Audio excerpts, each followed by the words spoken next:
The trigger is the reason why your hair loss is progressing, or the fact that you can never stop taking the pill or using that topical. Acknowledge its existence. Find its hideaway. Then eliminate it to the best of your abilities. In doing so, you can not only halt hair loss, but restore and regrow. I am a QBS, and this is Back to the Barber.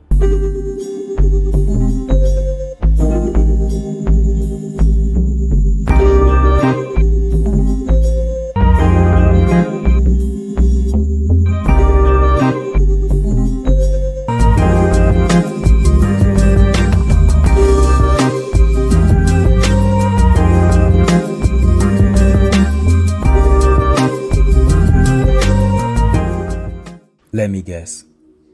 Right now you're experiencing some form of hair loss. Perhaps you have diffuse thinning where the hair thickness isn't there, or the density is collapsing. Perhaps your hairline is moving backwards and now you see more odd angles, such as triangles, instead of straight lines.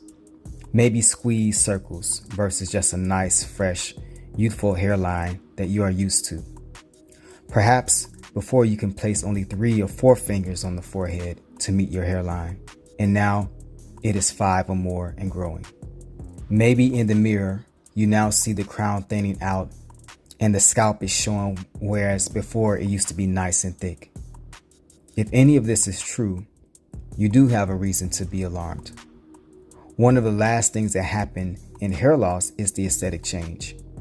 In the beginning, you were losing plenty of hair, but because you had so much thickness and density, you didn't really notice too much. But the minute that the aesthetic change occurred and you finally hit the rapid declining conditions, it's now no longer something that you can ignore or put off.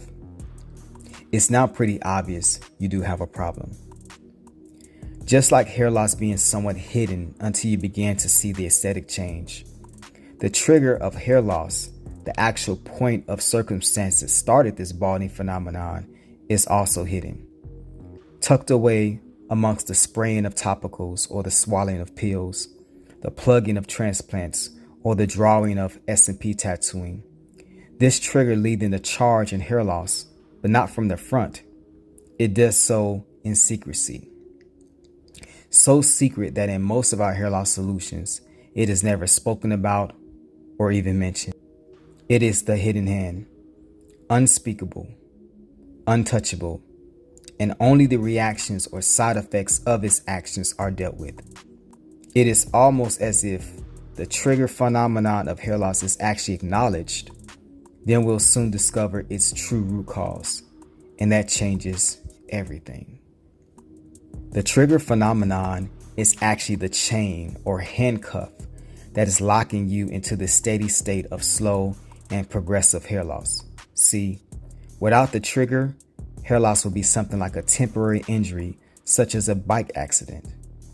When you were a child and you fell off your bike and scraped your knee, you probably went to your mom or dad and they took a quick peek at it and grabbed some tissue and peroxide, more than likely. They wiped your wound, placed some cream on it, Band-Aid, and you were off trying to do the same exact stunt. Once again, that little Jimmy can do with his eyes closed. The scrape burned a bit, but you knew in about a week or so, it was just going to scab over and maybe itch a little bit as it healed. Eventually, you would just pick at the scab and pull it off at the behest of your mom to see that the skin looks quite different than the surrounding skin. But no biggie. It's a war wound or rites of passage. As long as the wound was not deep, in a few months, you couldn't even point it out anymore. As a side note, if you ever doubted that you could fix your scalp wounds, consider what you would look like if your body never healed the dozens of injuries you caused in childhood.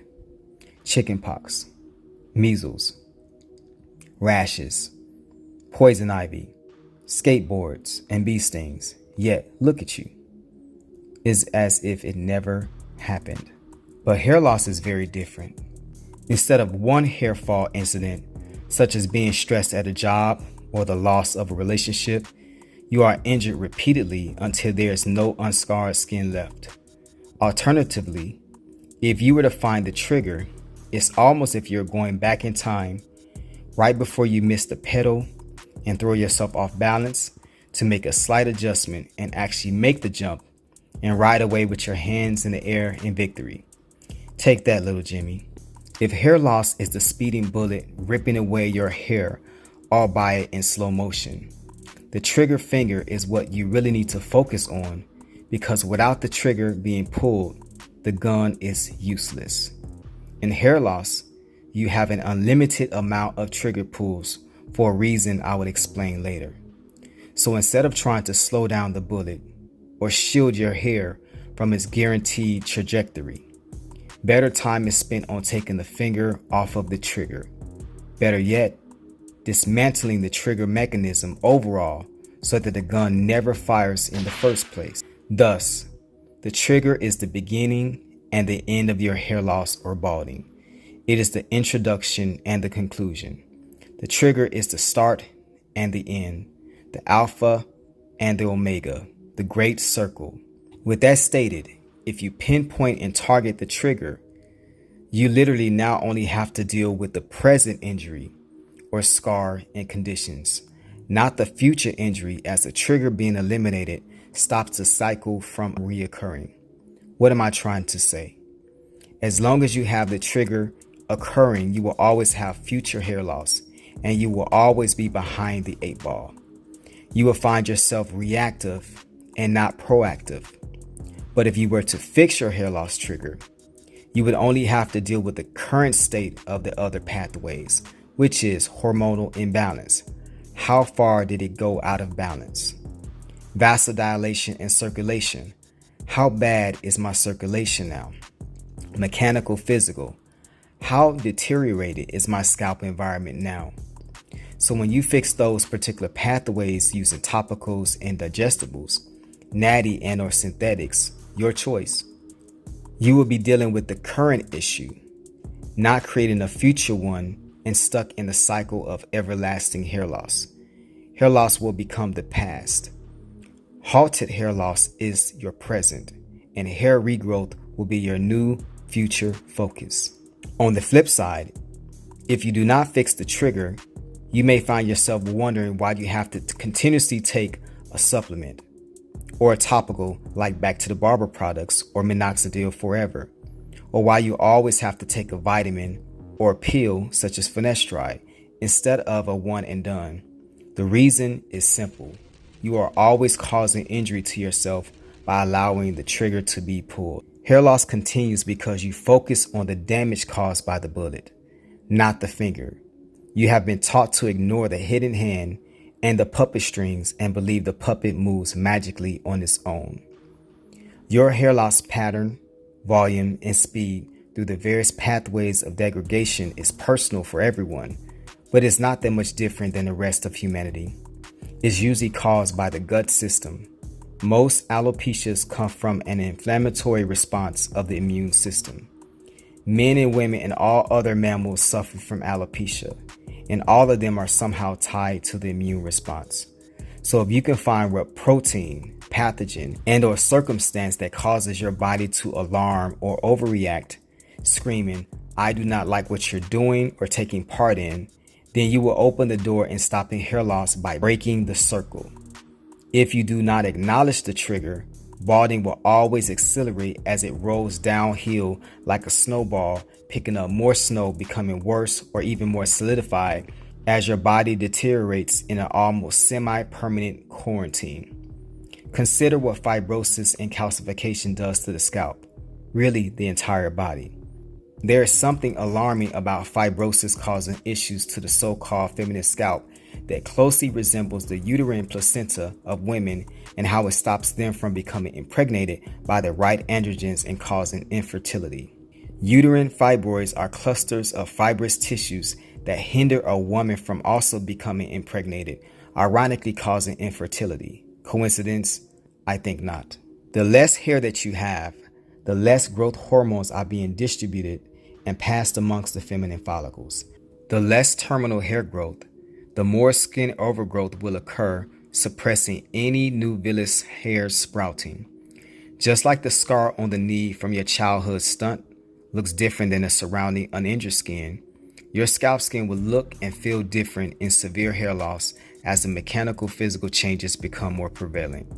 So this cycling of hair loss pathways will spill into each other, magnifying and compounding the negative physical effects of each other. Good becomes bad, bad becomes worse, and worse becomes seemingly forever.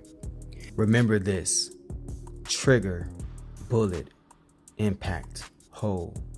Trigger, bullet, impact, hole. Remove the finger from the trigger and everything is at a standstill. When it's at a standstill, and only when it's at a standstill, you can easily walk the path backwards and begin to reverse thinning to regrow your hairline. If not, it's an uphill battle and the hill is a 60-degree angle.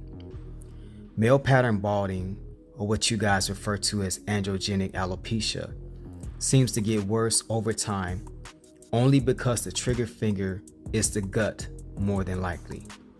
Earlier I stated how I would mention how the trigger pulls are relentless and limitless for a reason. The reason is you are always eating, consuming, and gut biome bacteria are always in a flux based on your diets or habits.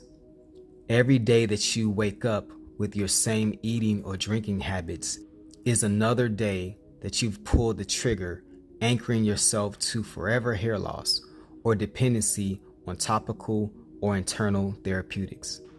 Keep in mind, a firearm without a finger pulling the trigger is as harmless as a shovel.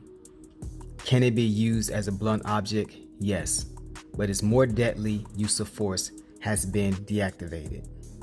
Find the trigger of your hair loss, and then you will be balanced and in a steady state to not only halt your hair loss, but to begin to heal the follicles to a decent, normalized state. You don't need perfection. You need decent. You don't need an omega uterine dominated scalp, but you can't have an alpha prostate dominated scalp with DHT and inflammation running rampant. Why DHT or rebel androgens? Inflammation, infection, and irritation. Why so? The greater question is, what are you potentially allergic to? What triggers the immune response? What gives you flatulence? What causes you to be lethargic? What about too much processed sugar?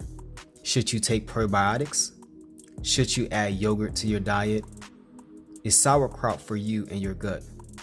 Are your hormones out of whack due to the lack of vitamins in your diet? What supplements are really needed? What is a common disease amongst your relatives, and how can this relate to hair loss or the gut and immune?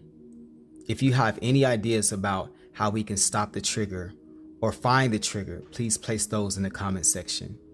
I love to hear your ideas, feedback, and even rebuttals. Iron sharpens iron. We only have each other. And remember, if I can do it, you all can do it too.